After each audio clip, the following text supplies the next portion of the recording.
Live from Beham. Welcome to the Flush. All three squeeze in. Yeah.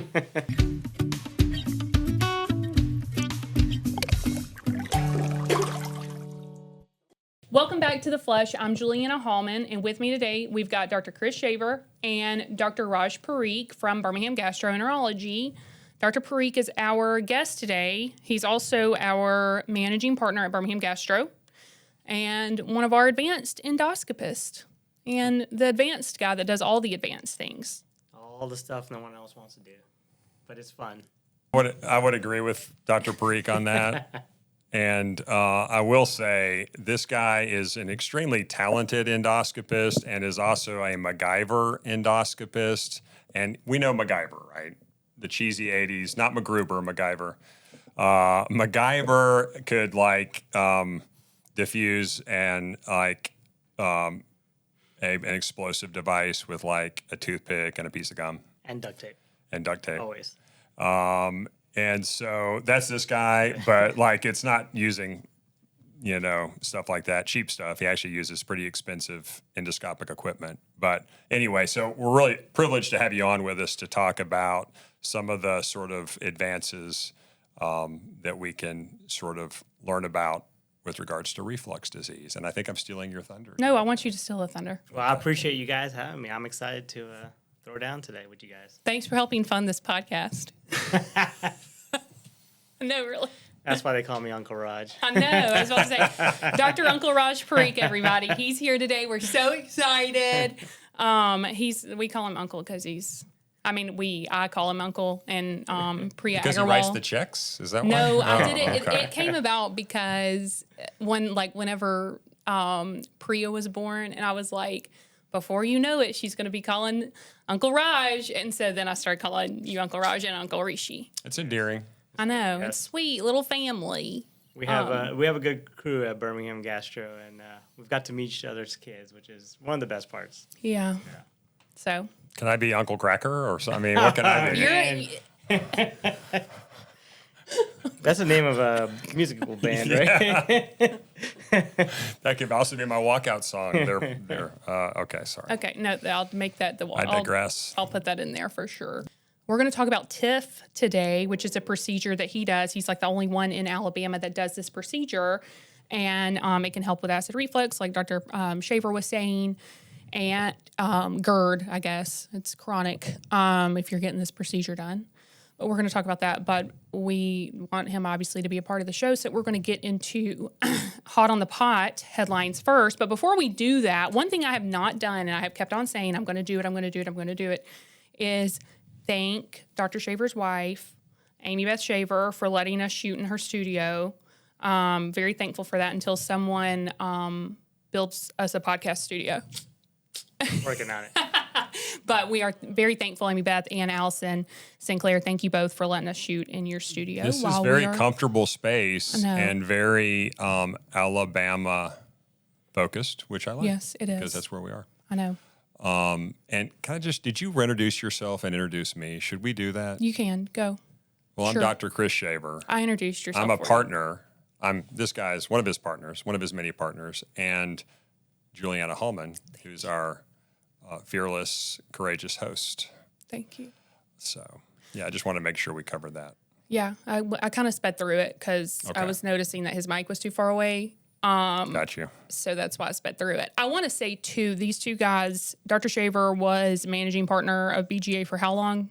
6 to 7 years, something like that. I thought it was like 5, but I just made that up. 6.5, I think. And he was interim CEO. And then, Yes, right. yeah. I was, yeah. In the transition. Yeah. I don't recommend that. I knew you were going to say that. And then now, Dr. Parikh has been our managing partner for almost a year and a half now. And both of these men are hugely why Birmingham Gastro is so successful today. It's because of everything that y'all do. So, No one called me uncle, though. well, you're kind of I'm a little you're like my work disappointed. dad, and then Yeah. Raj is like my work uncle. Okay, So well, Uncle that's fair. Raj, That makes us and brothers, man. That's right, I guess. Yeah, I see that. and then Yeah. like Kind of like Harold and Kumar right here. and then we've got like Olsner, Herndon, Brown, McGrath. They're like my children. So, You know, they call. I bet money one of them will call me today while we're sitting That here. would make a really good Sandlot movie, is to put those guys in that movie as the Yeah. cast. Yeah. That would be the best. We all know who Herndon would be, the catcher. He would be the catcher. Sorry. You're killing me, Sorry, Smalls. Stewie. Oh man. And then the other ones are like my other uncles and my other family members, distant cousins. I'm just kidding. Anyways, okay, let's get into Hot on the Pot. So our first Hot on the Pot headline is a news article, Yellowhammer News, which is an Alabama outlet. There's an op-ed.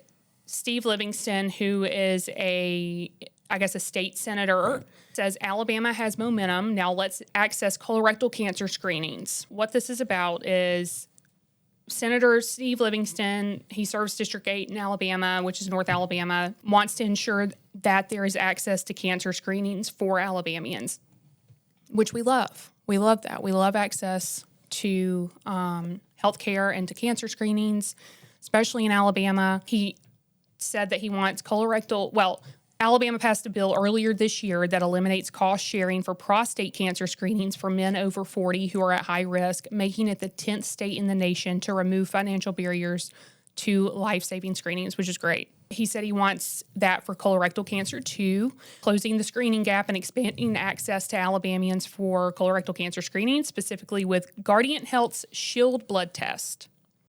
We've already talked about blood tests on our first episode, but we're going to get into a little bit more in a minute and get both of these guys' opinions and thoughts. He said there's still more work to be done for every Alabamian to have a fighting chance to catch cancer early and be there for their families in years to come. That means continuing to push for expanded access to all available screening methods to help ensure all eligible patients have access to potentially life-saving tests. Again, that's great, but what are your thoughts on him specifically saying the Guardian Health Shield this blood is test? interesting. Interesting article, and it's in Yellowhammer News, so worth reading it because I read it a couple of times and a couple of things really popped out at me. But this is my breakdown. There's a good, a bad, and an ugly here. Okay, is that a Clint Eastwood movie? I think it might be. That's right. The good, I think we can all agree, and we've talked. You can look at our 3 or 4 episodes ago, we talked in depth about colon cancer screening. We talked about how it's becoming more prevalent, particularly among younger individuals. So, super important topic. And I think it's a good thing when one of our elected officials addresses access.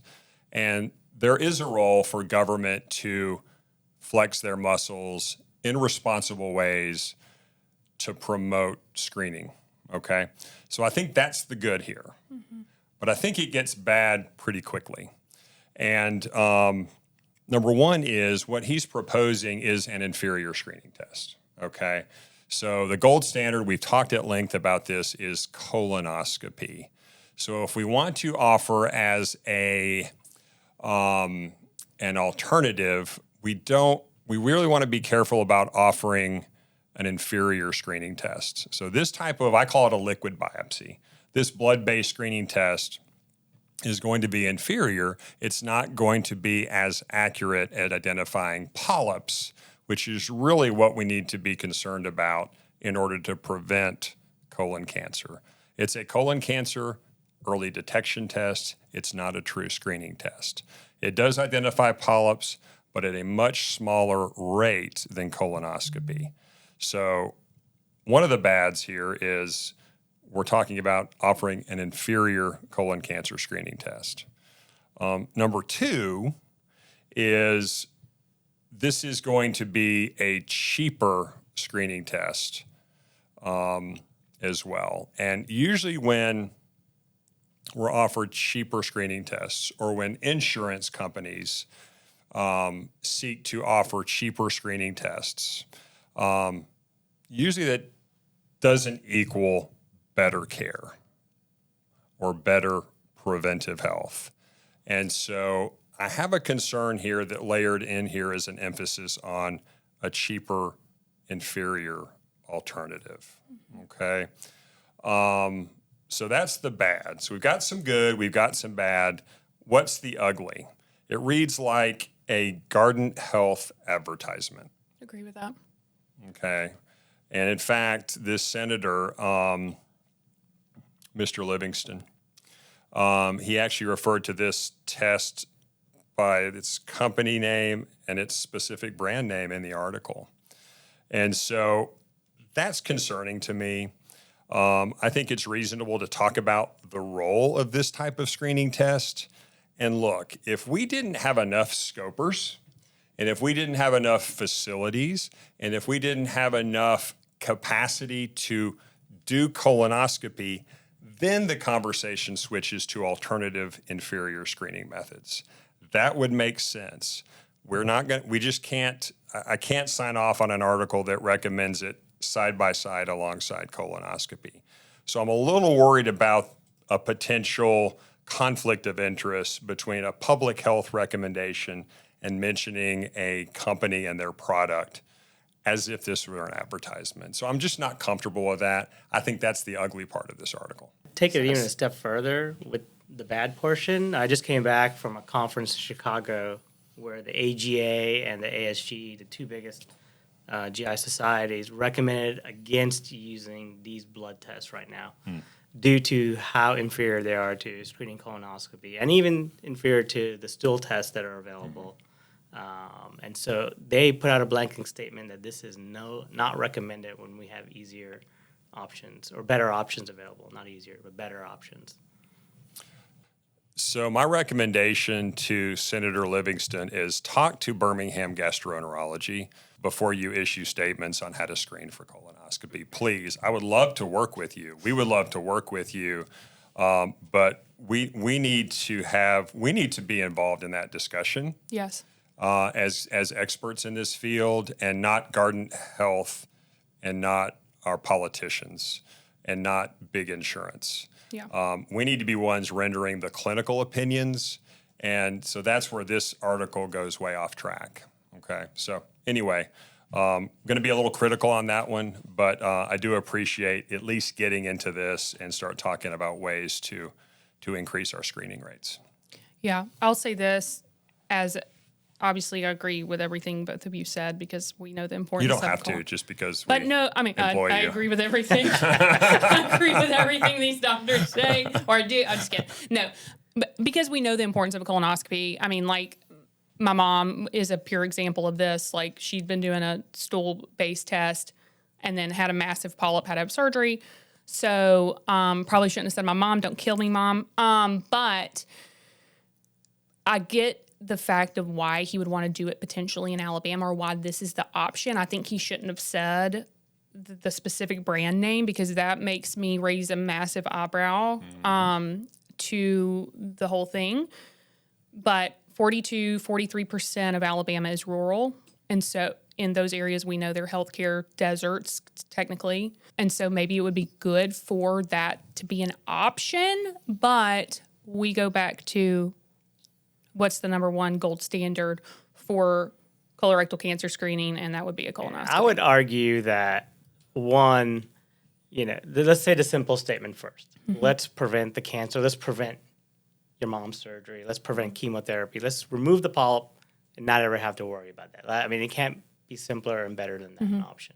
Is colonoscopy perfect? No, but it's pretty darn close. Yeah.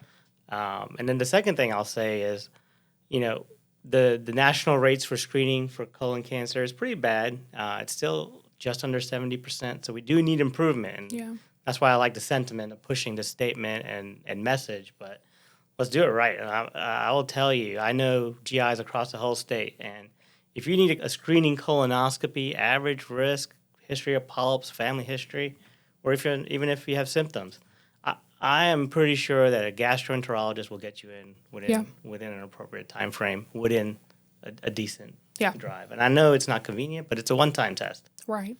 And while the costs are going to be more upfront, not that Garden Shield is necessarily cheap, but it's going to be cheaper cumulatively. But the initial investment in a colonoscopy, and if it's normal, you have a 10-year period until you have to have another one. That's pretty cost effective. And if you're preventing colon cancers along the way by removing precancerous polyps, that's preventing cancer, and that's preventing cancer treatment. So it's an investment upfront on the system, but there's potentially big cost savings over the life of that patient. And I think sometimes we can get a little short-sighted, including big insurance, when we start talking about screening modalities. Yeah. Well, and on the rural part, we're expanding. Like, we've got 13 locations across central Alabama. So More to come. Good more point. to come. Good point. Wink, wink. More to come. And we're expanding access, and you can get in with us within, you want me to say next day? I did get somebody in same day today, just so you know. So not for a colonoscopy, for a clinic visit. If you're and your doctor think it's important, we will find a way to get you in tomorrow. Absolutely. Yeah. How many providers do we have totally? Outpatient? 37, 36? I mean, we've got access. Yeah. Yeah. 35? So I can't count. That's a lot. Yeah. Okay, good. Okay, cool. Next, on to the next headline. You were like, let's be done with that. Now that our government hates us. Now that we know you can't try, I'm just kidding. Okay, this is another hot on the pot headline, and it is Ozempic breath is boosting Hershey sales of mints and gum. Hershey CEO Kirk Tanner said on the company's Q1 earnings call that while appetite suppressants are leading customers to consume smaller portions of their popular snacks, the drugs are also boosting demand for breath fresheners. He noted that sales for the company's Icebreaker's mints and gum brand increased 8% over the quarter. So over Q1, increase in 8% for mints and gum. It says in the article, and y'all can speak to this, Ozempic breath can produce a fishy or a sulfur smell from burps and bad breath. And GLP-1 makers don't include bad breath in side effects, but burping and vomiting obviously is a side effect. I didn't really know the burping until I had a friend that was on a GLP-1, and she was like burping, and she was like, I hate this. It's the worst. And it was sulfur, so she got off of it.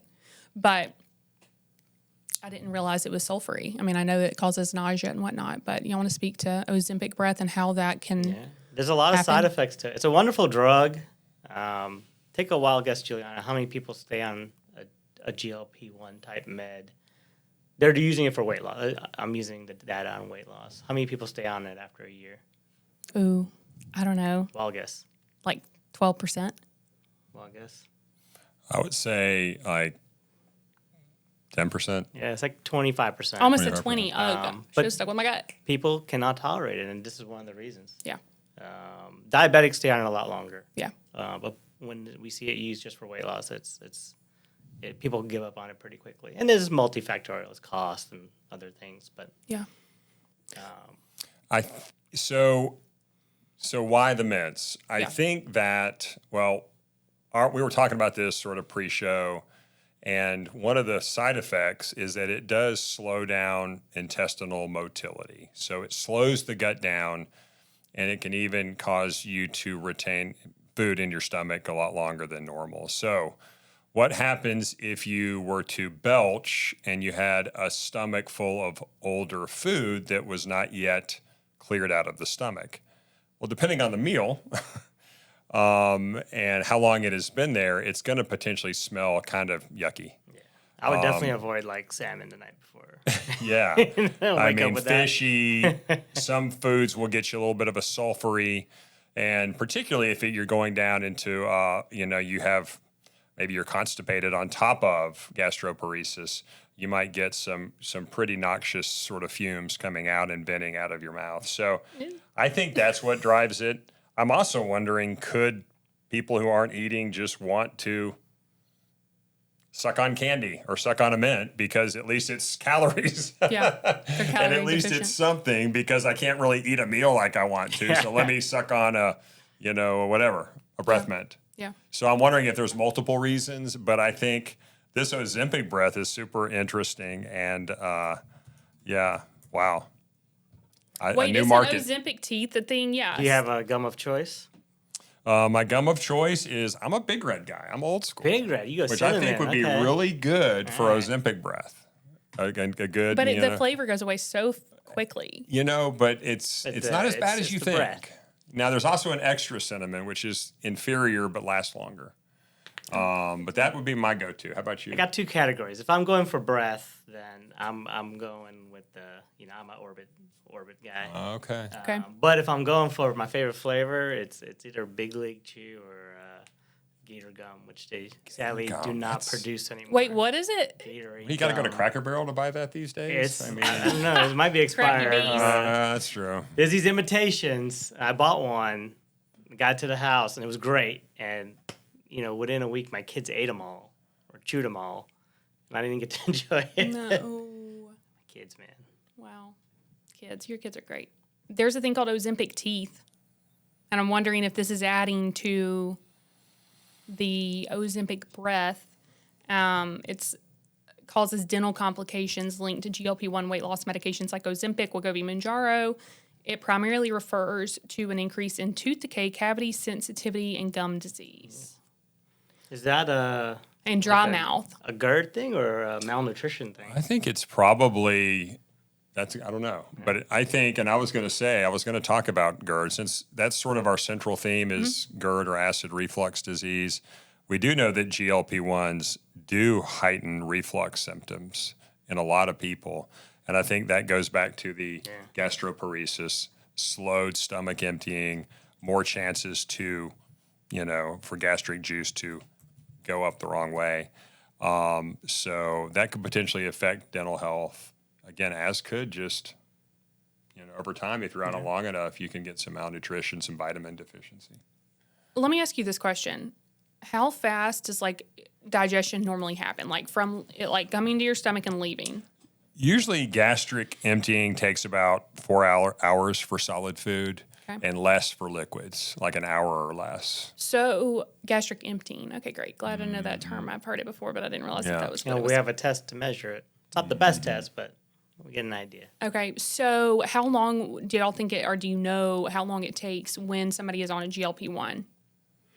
That's a good question. GLP-1s last in your system for a long time, and it's hard to predict based on when you took your meds, when it's wearing off, but it's going to be delayed and longer than expected 3 to 4 hours. I don't know if we have numbers on how long it takes. I think it can be up to days. Yeah. It's kind of just Interesting. anecdotally with our endoscopic experience, it can be up to days. And I will say this, and I heard you mention it, these are really good drugs. And if they're prescribed for the right situation and the patients are followed on them, they can be really game changers for lots of different things. Yeah. And we can talk about that maybe some other time. So I don't want to diss these drugs. They really have an important role. But I think that's another way we can kind of come alongside patients who are on these drugs and kind of talk to them about some of the GI side effects and, give them some really good recommendations on how to manage them. You got to alter your diet. You got to exercise. You will have muscle wasting. And we can go on and on. They're wonderful drugs. They have new uses in autoimmune disease and sleep apnea. It's amazing. But There are side effects, and I think they're starting to become a drug of abuse. I really do. I think we talked about Ozempic breath, Ozempic mouth. Teeth. I think there's Ozempic addiction where people are becoming sort of new anorexics, if you will.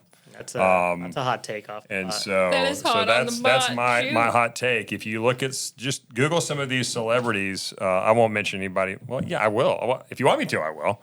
But there are some who? celebrities Now that you have to name clearly names. make Name sure you look at the names. pictures up here. As we, Ryan Seacrest, Oh, yeah.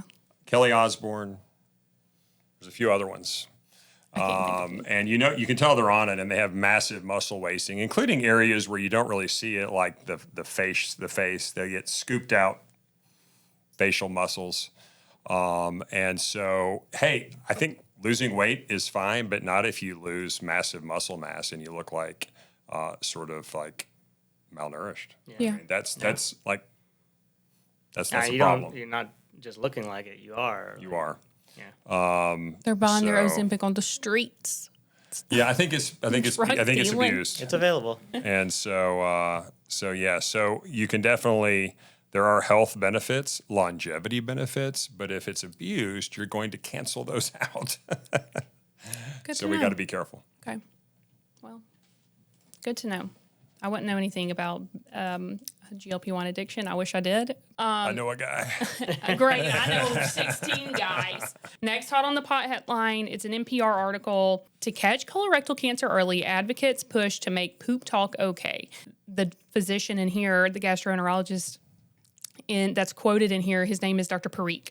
Spelled the same way. Me and Dr. Neil Parikh sit on a colon cancer consensus board Oh, together. shut up. But I know him, Neil. Yeah. But you're not related. Not Is he your related. uncle? Not related. I'm definitely older than him. Okay. Are you his uncle? I'm just kidding. Okay. So Dr. Neil Parikh from Hartford Hospital in Connecticut says, we need more poop talk.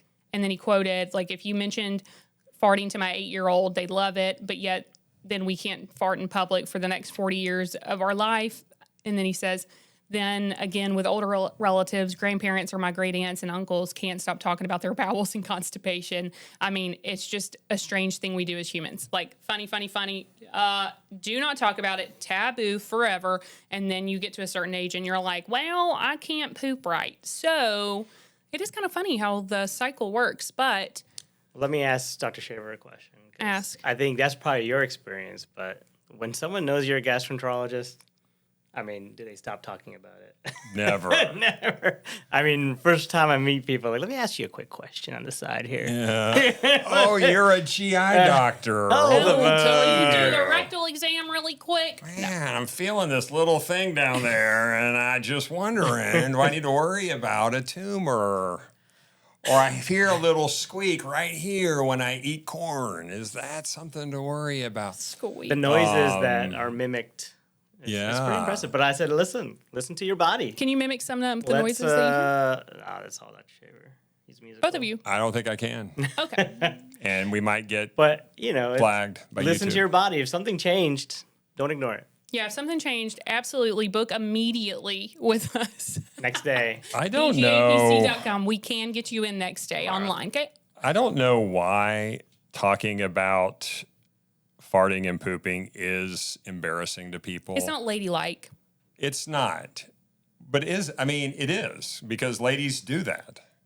But we don't. And everybody does that. Outwardly, none of And us poop. so I guess I just like what's the root cause of sort of shame and embarrassment about biologic functions? So I guess I want to poke holes in those because there's really nothing embarrassing or shameful about it. And so I'm not saying we go and we start talking about it in a crass way, but it definitely should is not be a crass. It's in barrier the to bathroom. talking to your doctor or your family or loved ones and saying, hey, is this normal? Yeah. Like you were saying, is this normal or do I need to go get checked out? Because that's a kind of a form of denial, in my opinion. Yeah. And so don't do that. The part Talk of this about it. article Poop has a guy who's a 31-year-old man, father of 3, who was diagnosed with colorectal cancer at 31. So maybe he's a little bit older now. But he said there's a shame factor to talking about certain areas of your body and them not functioning the way they're supposed to. So it might be like a pride thing or might just be you've lived with it for so long, so it's normal. But also I think that it is just like a taboo subject to talk about because it's awkward. And Well, nobody wants to talk. just- Using the bathroom is private. Go back and watch the classic movie Dumb and Dumber and just watch the bathroom scene with Jeff Daniels, and that will break you of your embarrassment. Good to know. Dumb and Dumber, the bathroom scene. You know what I'm talking about? Yeah, oh yeah. There's a bathroom scene in Along Came Polly. It's pretty. I think you can That rival. is another good Yeah. one. Yeah, Thai food. So just laugh at it a little bit, like Dumb and Dumber and Along Came Polly, and get over your bad self on that. Yeah. Well, the Colorectal Cancer Alliance did a survey, and it shows that younger patients' symptoms often go ignored, delaying diagnoses and treatment because they don't want to talk about it. Don't be the tough. I think ladies are probably quicker to talk to their docs or Yeah. family members, but young men don't be the tough guy. Get checked out. They're the ones that are going to postpone because they're stubborn. Y'all are stubborn. I have a solution.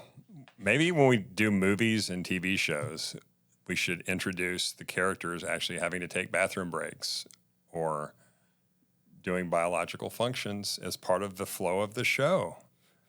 Listen, Normalize it. Y'all are going to judge me. Normalize that. And then Y'all are going to judge me for this. But go ahead, go.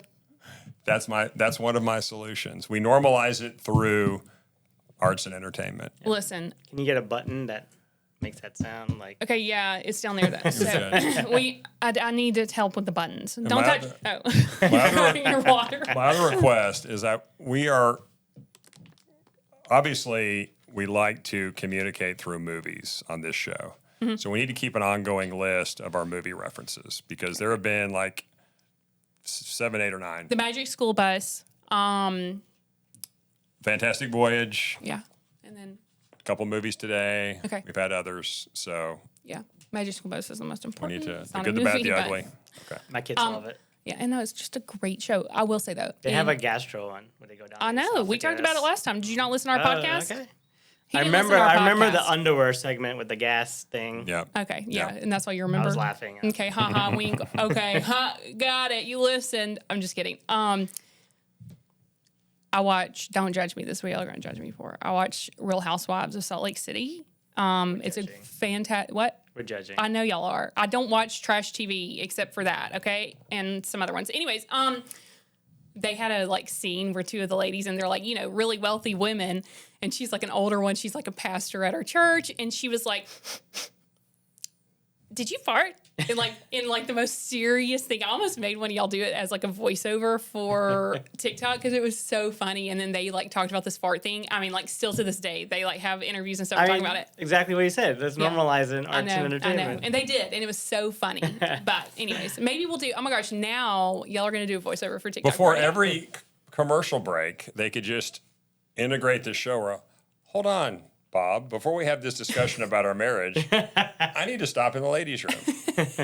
Cut to commercial. Normalize BMs. And That's then it. cut to commercial. Brought to you by Miralax. Miralax, by the way, their social game is fantastic. So, Miralax, if you want to sponsor our podcast, please call Give us me. a ring. Give us a ring. Give us a ring. Okay. That's all for Hot on the Pot, unless y'all have any other comments or any other Hot on was the good. Pot headlines. Nope. Okay.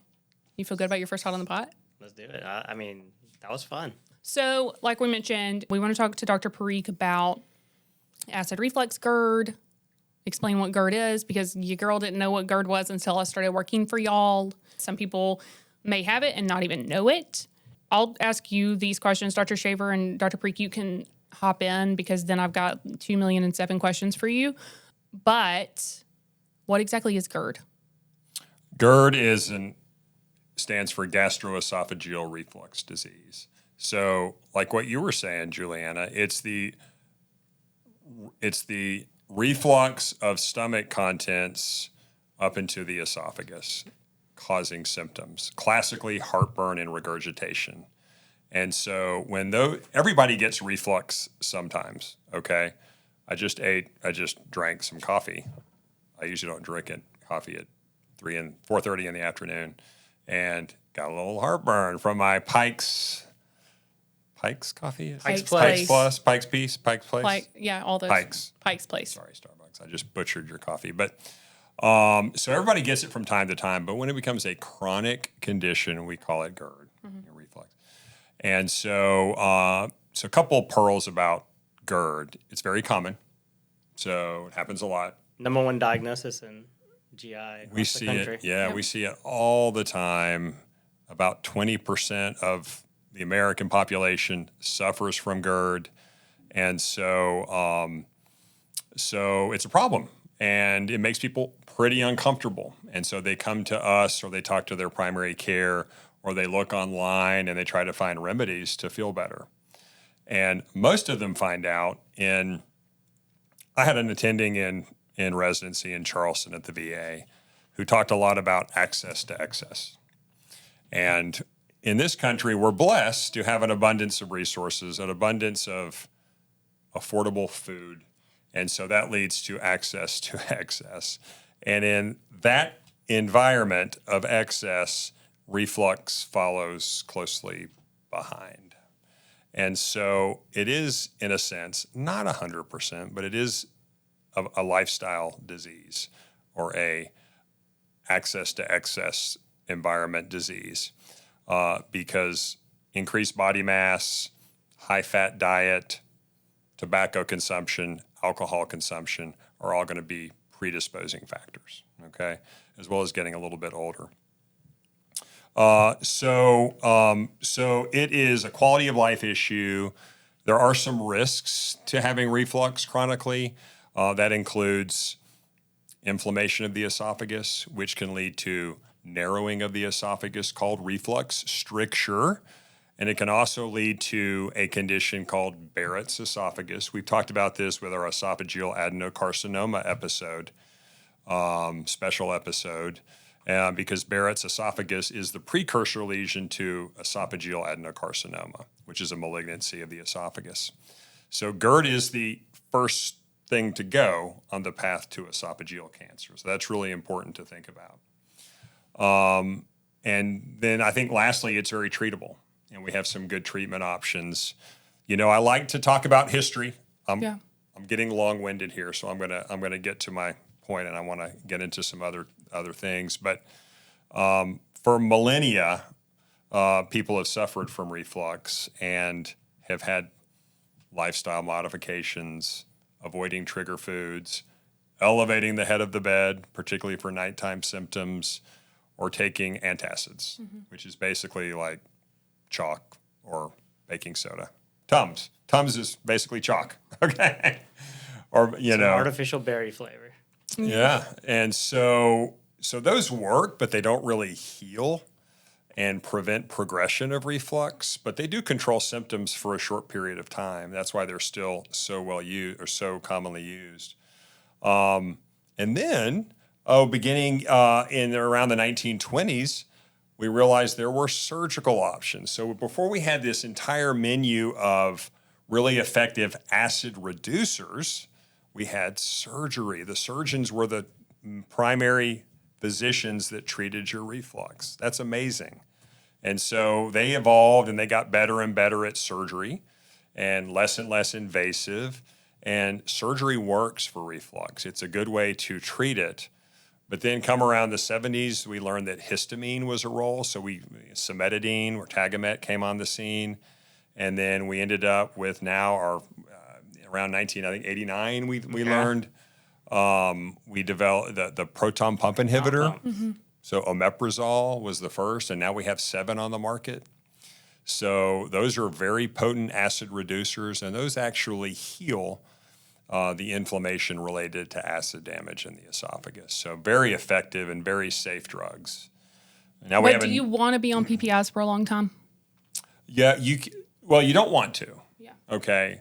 My mantra is lowest effective dose, which means only as long as you have to, and if you have to be on it long term, the lowest effective dose. Yeah, and we help you with that decision because some people are really high risk for esophageal cancer if they have a certain type of Barrett's already or during our evaluation. And that's a different conversation from someone that has, a week of symptoms here and there without Barrett's. So we'll tailor it to the right person and, correctly to the person and patient's symptoms. Okay. So the good news is we have lots of options. There's endoscopic options, and Dr. Parikh's going to talk to us about that. But we have a lot of good treatment options, so patients don't have to suffer with reflux, and we have very safe options. And so that's a good thing. What would the symptoms be? Like, I know normal symptoms. People know what normal symptoms of acid reflux, GERD, would be. Are there any other random symptoms that people need to know about or that y'all have heard about? Potentially other than, like, burning of the esophagus, burping. Like, some people say it affects their, sinuses, maybe. Did I just come up with that? Or are y'all, going to roll your eyes at that? No, I think it's a great question. And, sometimes we get referred patients from our dental colleagues or ENT colleagues. Actually pretty commonly. And dentists will say, hey, you got these cavities and dental damage in the back of your molars. Like, why would you have that? GERD. Even without maybe symptoms of heartburn or regurgitation, you can have silent reflux. A lot of that happens when you're laying recumbent, had a big meal and lay down, and other risk factors. There's something we call LPR. It's reflux, but they have laryngopharyngeal symptoms and maybe coughing or clearing their throat, a feeling of a lump maybe in their throat all the time. So there's a lot of stuff that's related to GERD. You know, your ear tubes, they connect to the back of your throat, you know. And so if you get a lot of inflammation in the back of your throat from reflux, it can cause some ear stuff. Eustachian Yeah, tube dysfunction. that's right. There you go. I have that in this ear. Trouble swallowing, like that's something that people just think is normal sometimes.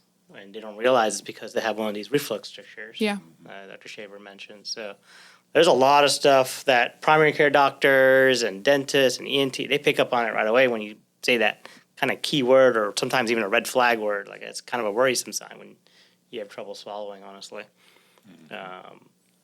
And then it can be even something more, you know, kind of hiding behind the scenes, like anemia, like from bleeding, that you know, unless you're getting your routine checkups, wouldn't be evaluated.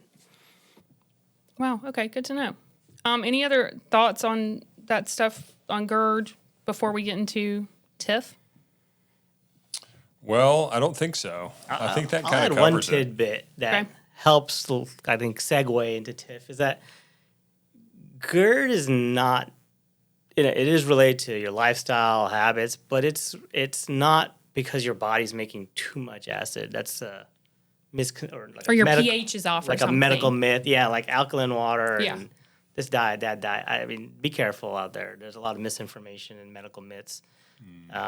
Yes, lifestyle, what you eat, there are definitely factors in it, but body habitus. But always understand GERD is it's an anatomical disease. I don't know if that makes sense. I use this with my patients all the time to help them understand why their acid reducers aren't working, why their diet isn't working. Sometimes you just can't overcome your anatomy. We hear terms like hiatal hernia, Yeah. esophageal sphincters, and if those are not working appropriately or present or large hernias, they can really affect your symptoms and GERD despite you following all the rules perfectly. And so it's not your fault. It's really an anatomical disease, and it's something that why surgeons were so good at treating it. Meds help so much because it just helps reduce the acid. It doesn't stop the reflux. Reflux still happening, but if it stops the inflammation, which makes you feel better. Yeah. And we can correct this anatomy now less invasively. I'm proud of you because he did stumble upon one of our mantras, which is quackery is real. Yep. Medical quackery is real, and there's a lot of wrong information on the internet, on the socials about how to effectively treat reflux. Right. And so I'm proud of you for bringing that point up. And then also, some people have really wimpy esophagi. What's the plural of esophagus? Esophagi? I like esophagi. Esophagi. Esophagus. Some people have wimpy esophagi that just is poorly resistant to anything that comes up, air, high pH fluid. And so even though they might not have a whole lot of actual acid coming up, they feel like it because they're just hypersensitive to it. And so that's a kind of a whole another sort of subtype of reflux patients or heartburn patients that takes a little extra discussion and thinking about and treatment plan. So we can make reflux as complicated as you want us to, but it's we're so fortunate to understand it really well. And we've had PPIs. I started medical school in 1994. PPIs really weren't widely used until the early 90s. I've kind of grown up with them. And let me tell you, I don't know if there's a safer medicine that I could ever prescribe. I really think they are unbelievably safe. And one other point I want to mention is along the safety lines is the biggest study that was actually a randomized control trial that looked at potential side effects found only one adverse effect, which was increased intestinal infections. Yep. Not dementia, not kidney disease, not fracture, not B12 deficiency, not low magnesium. Rarely you can have electrolyte abnormalities. Any drug can cause any side effect, I tell people. But they're incredibly safe. And so we don't want to fear the drug. We still want to try to move patients to the lowest effective dose because that's just common sense. Yeah. You know what I tell people is that I would consider it far safer to use like an omeprazole daily than using ibuprofen, or something I learned when I moved to Alabama from New York is goody powders. I mean, there's nothing more dangerous We than hate using goody NSAIDs and goody powders. powders every day. That is not safe. Don't sponsor us, Goody Powders. No, you can. We'll talk about it. Okay, so before we get into the TIF procedure with Dr. Parikh, the procedure that basically helps cure GERD, It's a fair statement. yes, it is. I mean, all the patients that we've talked to, like that have told me about it, have been loving it. So we're going to make a part 2 of this episode with Dr. Parikh. So Parikh part 2, that's what we'll call it. Parikh part 2, where we can talk about TIF. We'll have it posted right after this. But yeah, thanks for listening to The Flesh part 1 with Dr. Parikh.